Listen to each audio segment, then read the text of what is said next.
A record-breaking double hundred from Keaton Jennings gave Durham the upper hand on day one against Surrey. Durham hosted Surrey, needing a win to lift themselves out of relegation danger. Surrey were the only side without a chance of either lifting the trophy or being relegated, and they were asked to field by Durham, who won the toss and chose to bat. Openers Stoneman and Jennings got the hosts off to a strong start, with Stoneman sending the second ball of the day to the boundary. Stoneman found the boundary again in the second over, but he was given a life when keeper Folkes put down a tough chance off Tom Curran. Jennings got off the mark with a boundary off Sam Curran in the fourth over, but he lost partner Stoneman with the score on 35, caught behind off Mika for 20. Borthwick and Jennings put on 70 for the second wicket before Borthwick was trapped LBW for 38 by a delivery from Tom Curran that kept low. Jennings continued to find the fence in the afternoon session, and he went past 50, but he lost partner Burnham with the score on 128, caught by Tom Curran off Mika for 15.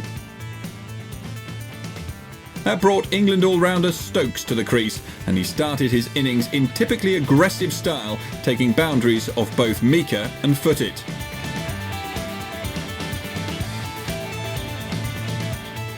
Stokes had made 24, a better than a runner ball, when he lost his off-stump to Footit.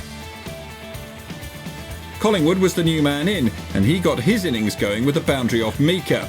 But it was Jennings who was carrying the innings for Durham as he continued to bat in a class of his own.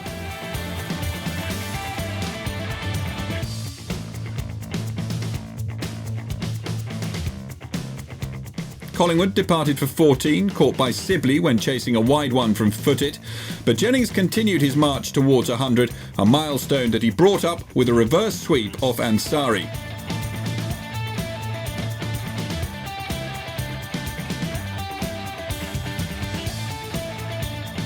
It was the 7th century that the Durham opener has hit this season, breaking the record for most hundreds in a season for Durham that he previously shared with Paul Collingwood and Michael Di Venuto. Whilst Jennings continued to occupy one end, the wickets continued to fall at the other, with Clark out, caught Tom Curran off Footit for a duck. And then Pointer was out 2 overs later, caught by Roy off Footit, also without scoring. Jennings nearly lost his wicket shortly after the tea break when Sangakkara put down a difficult chance off Footit, but Jennings was undeterred and he pressed on with good support from new partner Cass.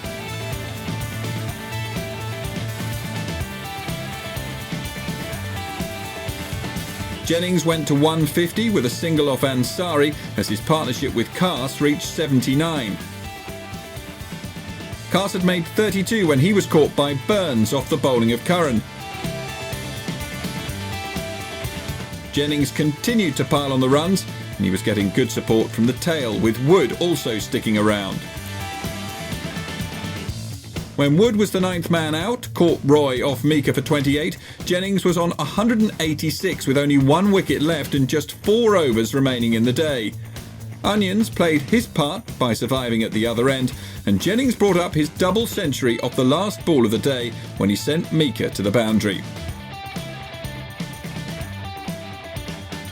Durham then finished the day on 393 for 9, thanks mostly to that sensational knock from Jennings. The Durham opener is now Division 1's leading run scorer by some distance, and a record-breaking 7th century of the season and a second double hundred pushes his average for the summer above 70. Footit continued his good form by picking up 4 wickets, but it was Durham and Jennings' day, and they'll look to add further runs early on day 2 in their bid to pick up some valuable extra batting points.